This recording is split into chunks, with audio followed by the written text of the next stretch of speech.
Assalamualaikum warahmatullahi wabarakatuh. Bismillah, alhamdulillah, wassalatu wassalamu ala rasulillah. La hawla wa la quwwata illa billahil aliyyil azim. Kaum muslimin wal muslimat rahimakumullah.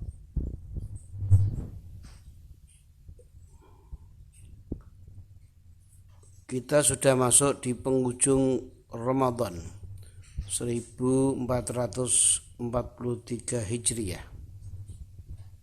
Sebentar lagi Ramadan akan meninggalkan kita. Oleh karena itu, tinggal 2 hari ini kita manfaatkan Ramadan ini untuk beribadah kepada Allah Subhanahu wa taala. Dan ketika kita sudah masuk di malam Idul Fitri,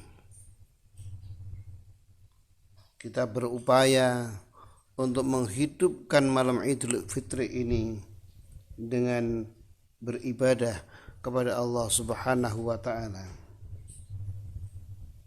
Diriwayatkan dari Abi Umamah radhiyallahu anhu, an Abi Umamah radhiyallahu anhu anin Nabi sallallahu alaihi wasallam qala man qama lailatal idaini muhtasiban lam yamut qalbu yauma tamutul qulub. Rawahu Ibnu Majah.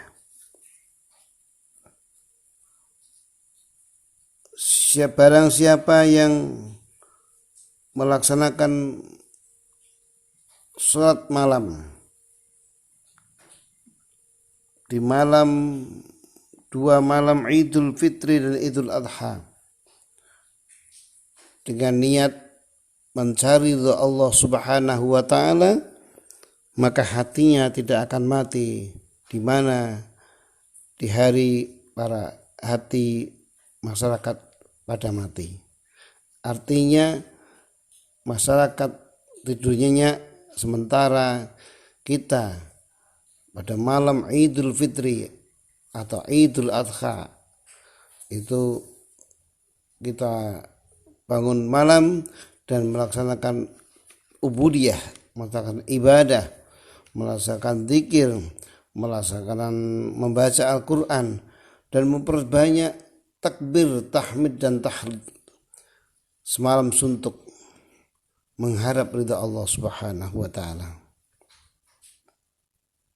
Bahkan dikatakan dalam hadis lain, man ahyal layaliyal khamsa wajabat lahul jannah. Barang siapa yang menghidupkan 5 malam, maka dia berhak mendapat surga Allah Subhanahu wa taala. Apa itu malam? Lailatul Tarwiyah wa Lailatul Arafah, malam Tarwiyah, malam Arafah, wa Lailatul Nahri, malam Idul Adha, wa Lailatul Fitri, malam Idul Fitri, wa Lailatul Nisfi min Sya'ban, dan malam nisfu Sya'ban. Kata Rasulullah, wajabat lahul jannah. Dia berhak menerima surga Allah Subhanahu wa taala. Qala Al-Hafidz Abdul Azim Al-Mundhiri, rawahu Abu Nuaim Al-Asbihani. Ini penjelasan tentang menghidupkan malam Idul Fitri. Oleh karena itu, dengan datangnya malam Idul Fitri, saya mengajak kepada diri saya sendiri dan kepada kaum muslimin dan muslimat untuk menghidupkan malam Idul Fitri itu dengan bacaan takbir, tahmid dan tahlil, memuji kepada Allah Subhanahu wa taala, dan diteruskan dengan malamnya qiyamul lail, memperbanyak salat, memperbanyak zikir, memperbanyak baca Al-Quran, dan memperbanyak baca istighfar kepada Allah Subhanahu wa taala. atau terus baca takbir Allahu Akbar, Allahu Akbar, Allahu Akbar, la ilaha illallah, wallahu akbar, Allahu Akbar, walillahil hamd. Ini kita baca terus sampai subuh, sampai akan dilaksanakan sholat Idul Fitri. Setelah itu, setelah selesai memperbanyak zikir, membaca takbir, tahmid dan tahlil, dan malamnya untuk beribadah kepada Allah ditambah dengan beribadah kepada Allah Subhanahu wa taala, ba'da salat subhi sebaik disunatkan untuk mandi dulu. Mandi yaitu mandi datangnya bulan Idul Fitri, disunatkan mandi bersama keluarga, anak-anak, istri, diajak semua untuk mandi. Sunnah itu datangnya bulan Syawal untuk pelaksanaan sholat Idul Fitri. Setelah selesai sholat selesai mandi, diteruskan mau berangkat menuju ke masjid untuk melaksanakan sholat Id, sebaiknya makan terlebih dahulu. Disunahkan makan. Sabda Rasulullah sallallahu alaihi wasallam, an Abi Buraidah an Abi radhiyallahu anhu qala, diriwayatkan dari Abi Buraidah dan dari bapaknya radhiyallahu anhu, ia berkata, kana Rasulullah sallallahu alaihi wasallam la yakhruju yaumal fitri hatta yat'ama. Keberadaan Rasulullah tidak keluar dari rumahnya untuk melaksanakan Idul Fitri sehingga beliau makan terlebih dahulu. Wala yat'amu yaumal adha hatta yusalliya. Dan pada waktu datangnya sholat Idul Adha tidak disunatkan makan terlebih dahulu sehingga baru sholat dulu. Sholat baru makan. Rawahu Ahmad wa Tirmidzi. Hadis ini diriwayatkan oleh Ahmad dan Tirmidzi. Jadi kalau sholat Idul Fitri disunahkan makan dulu terus mulai berangkat. Setelah kita makan, sudah berkemas-kemas untuk berangkat menuju ke tempat sholat, masjid atau musola, atau di situ dilaksanakan pelaksanaan sholat Idul Fitri. Berangkatnya itu antara berangkat dan pulangnya disunahkan berbeda jalur. Itu diriwayatkan dari Ibnu Umar an Ibnu Umar radhiyallahu anhu qol kana Rasulullah sallallahu alaihi wasallam yakhruju min al-id masyian wa yarji'u masyian. Diriwayatkan dari Ibnu Umar radhiyallahu anhu ia berkata, Rasulullah sallallahu alaihi wasallam keluar untuk melaksanakan salat Id berjalan dan pulang juga berjalan. Tapi berjalannya itu dari berangkatnya dan pulangnya berbeda. Karena idza kharaja ilal id raja'a fi ghairi tariq alladzi akhadahu. Jadi Rasulullah itu menuju ke salat Id pulangnya melalui jalur yang lain yang tadi dilalui. Kalau pertama berangkatnya dari jalur selatan semuanya, kemudian jalur barat. Pokoknya lain antara berangkat dan pulangnya, sebaiknya disunahkan melalui jalur yang berbeda. Ini tata cara untuk pelaksanaan sholat Id.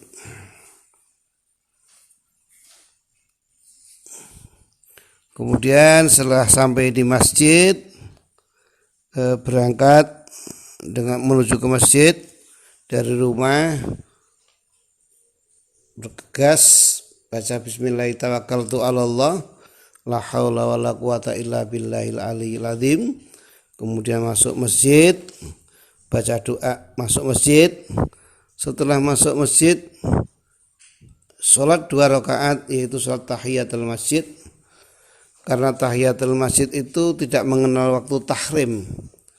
Walaupun di rumah selesai sholat subuh terus menuju ke masjid, masuk masjid disunatkan sholat tahiyatul masjid. Karena sekali lagi sholat tahiyatul masjid tidak mengenal waktu tahrim. Jadi ba'da sholat subuh kita masuk masjid, sholat tahiyatul masjid tidak haram. Setelah sholat asar kemudian kita keluar masjid, wudhu, masuk lagi ke masjid, sholat tahiyatul masjid juga tidak haram. Sekali lagi sholat tahiyatul masjid tidak mengenal waktu tahrim. Selama berada di masjid tetap dikumandangkan takbir, tahmid dan tahlil sampai dilaksanakan sholat Idul Fitri. Sholat Idul Fitri. Pelaksanaannya adalah sholat Idul Fitri terlebih dahulu sholat Idul Fitri 2 rakaat yang diawali dengan takbir. Rakaat yang pertama takbir 7 kali dan rakaat kedua adalah takbir 5 kali. Di sela-sela takbir itu dibacakan subhanallah walhamdulillah wala ilaha illallah wallahu akbar.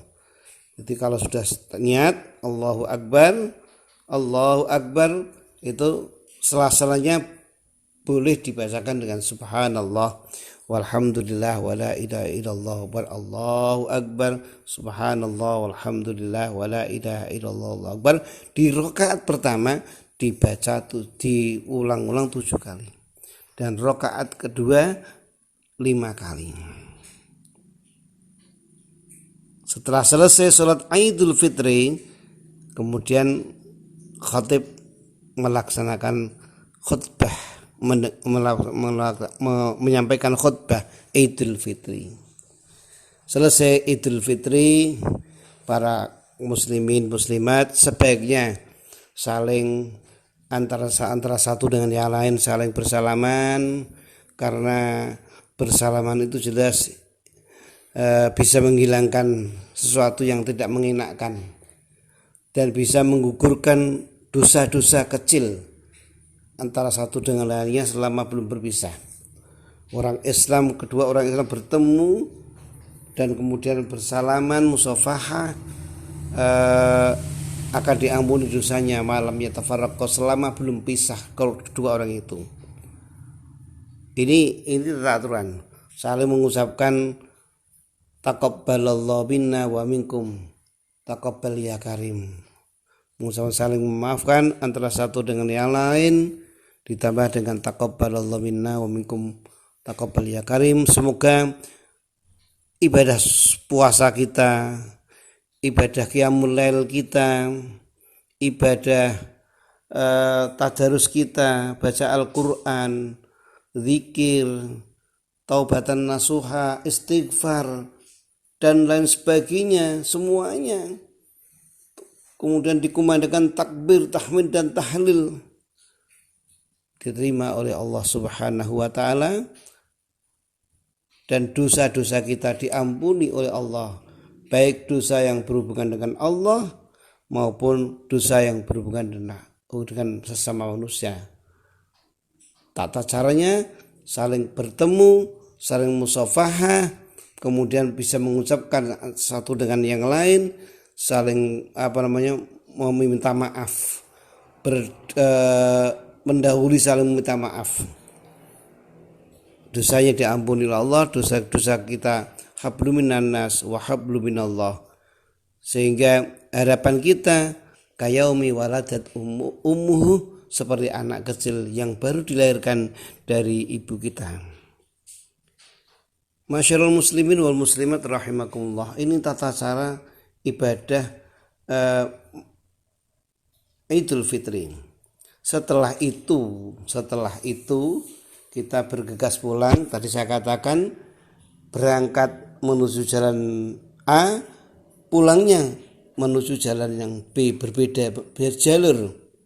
Sampai di rumah, ajak keluarga besar kita untuk menuju ke makbarah, mendatangi keluarga kita yang sudah berada di alam barzakh, sudah mendahului kita bertemu kepada Allah Subhanahu wa taala di alam barzakh. Kita doakan, kita bacakan tahlil, kita bacakan Yasin, kita bacakan Al-Qur'an, karena pada saat itu arwah keluarga kita yang sudah meninggal dunia itu di bulan Ramadan diistirahatkan oleh Allah, ditempatkan di tempat yang suci.